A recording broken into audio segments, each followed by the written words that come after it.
Aquarius, hi! Welcome to Mr. Queen PH. At ito ang inyong weekly reading for July 14 to 20, 2025. So if you're interested in private readings, meron tayong link sa description at sa pinned comment. Pakicheck nyo na lang information kung paano mag-book for a private reading, and please subscribe to our channel to show your support. Like, share this video at comment na rin kayo kung kayo ay naka-resonate.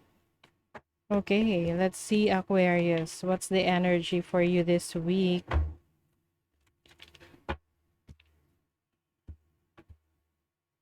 Aquarius. Overall energy, possible challenge, opportunity, and the blessing. Bottom of the deck is the Lovers. Uy, relationship, partnerships. Maaring papasok kayo sa isang seryosong commitment, no? Pag seryosong commitment, hindi lang naman yan relasyon sa romantic, no? Pwede rin yang commitment sa trabaho, commitment sa business, or commitment mo sa sarili mo. Uy, the Tower. Strength card. I feel like merong wake up call sa'yo ngayon, Aquarius, na you are realizing na may mga sitwasyon sa buhay mo na kailangan ng baguhin. At itong pagbabago na to manggagaling mismo sa'yo. Kasi kung maghihintay ka ng pagbabago na darating sa buhay mo, baka abuti na ng siyam-siyam, wala pa rin. This is your initiative, okay? Magkakaroon ka na ng initiative to finally take action sa mga gusto mong baguhin sa buhay mo. Yung mga bagay na ayaw mo, 'di ba? So, bakit nga ba nandyan ka pa rin sa sitwasyon na yan kung ayaw mo? O dapat kailangan meron kang gawing pagbabago. With the Queen of Wands, palalayain mo yung sarili mo eh. You are freeing yourself from your limitations. Kumbaga, you are stepping into your own power as someone na talagang rebellious in a good way. 'Di ba? Yung mga Aquarius, rebellious sila kasi meron silang paninindigan sa kanilang sarili na yun yung kanilang perspective. So, yun yung gusto nilang sundin. And some of you, maaring napigilan yan. May mga blockages, may mga pumipigil, may mga humahadlang. Pero ngayon, wala nang hadlang. Okay? So, yung iba sa inyo may challenge pagdating sa kaperahan. Maaring related to sa inyong mana, no? Or pera ng pamilya. Oo. Na meron kang supposedly dapat matatanggap from your family. Like, kung halimbawa may mga hatian na ng mga properties. So, pwedeng yun yung isa sa challenge ninyo. Yung iba naman, pwedeng pagdating sa pag-iipon. Na, okay, may naiipon ka, tas biglang hindi mo kakayanin. Gagastusin mo na ulit. So, it's a matter of discipline. Okay? And then, your opportunity is the Queen of Swords is mas maging, mas maging disiplinado. You have the opportunity na i-reassess yung situation mo ngayon. Ano yung kulang? Ano yung dapat mong i-improve? Ano yung dapat mo nang tanggalin sa buhay mo? It's more on personality development para sa inyo. With the blessing of Page of Cups, this is about a new creative idea or creative projects na papasukin mo na kung saan mas mag-enjoy ka. Kung saan mas may express mo yung sarili mo. Can be content creation or anything na aligned sa iyong talento, sa skill set mo. Magagamit mo na ang iyong abilidad. Let's see your money, career, finances. You have the Hermit. Umiiwas ka. Umiiwas ka ngayon sa mga magugulong tao. Yung mga tao na nangingialam sa buhay mo. Nagkakaroon ka ngayon ng reassessment, no? Kagaya ng nabanggit ko sa inyo kanina. You are reassessing your situation, whether ano ba yung parang kumbaga sa tubo ng tubig. Nahanap mo kung nasan yung leakage. Saan yung tulo, no? Kaya konti lang yung lumalabas sa gripo or parang mataas yung bill mo sa tubig pero hindi ka naman magasto sa tubig. So, ngayon, meron kang major decision sa trabaho mo, sa career mo, kung ano na ba talaga yung gagawin mo, yung focus mo. Kasi you want financial security. And I think makukuha mo talaga yan. You will gain that financial security. Yung iba sa inyo nasa communication, yung inyong career, yung inyong talento.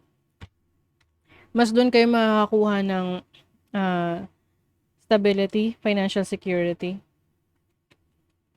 Lalo na't magaling kayo sa communication, public speaking, content creation.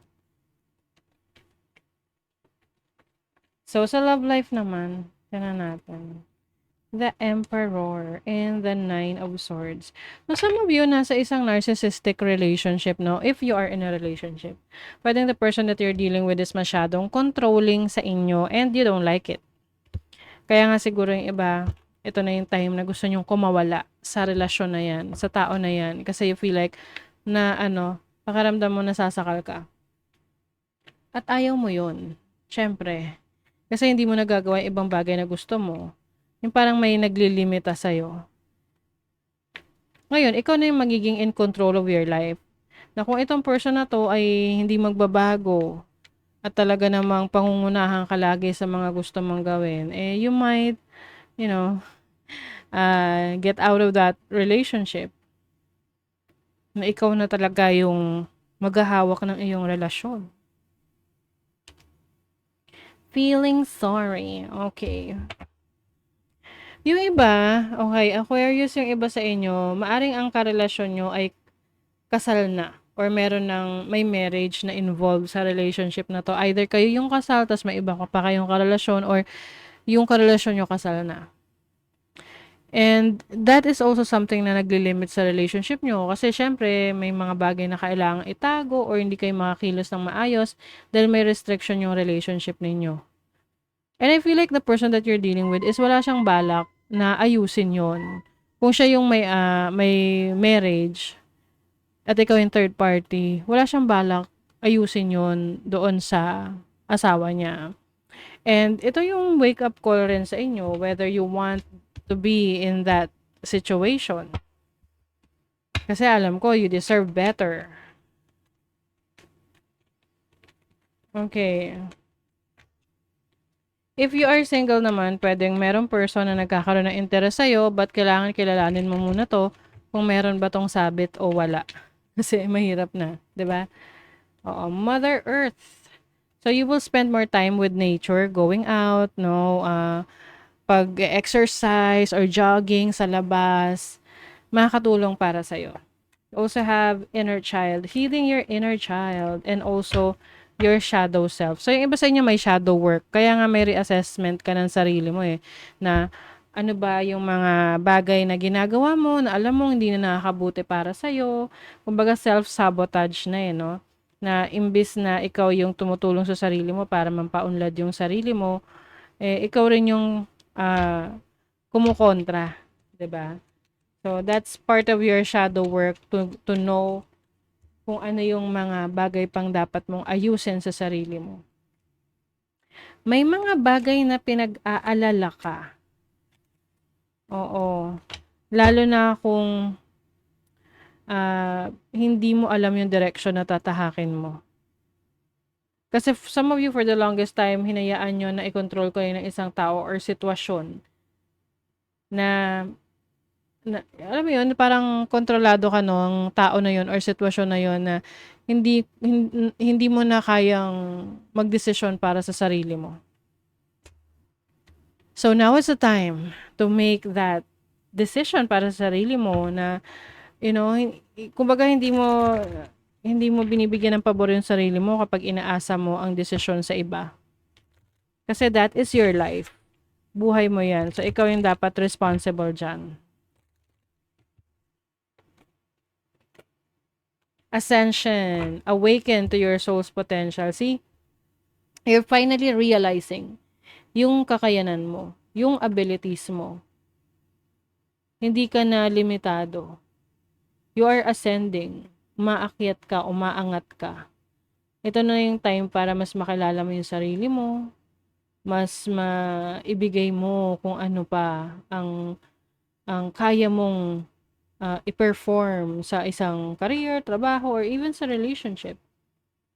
Especially to yourself. I think this is more focused on pagkakaroon ng tiwala sa sarili mo, confidence sa sarili mo na kaya mo on your own. Especially if ikaw yung tipong naka-rely sa tulong ng iba, assistance ng iba, or dahil wala ka lang choice, dahil controlling yung situation mo, 'di ba? Whether this is relationship or sa career path. So now you are stepping into your own power. Okay? So that is your reading, Aquarius. Thank you so much. See you again.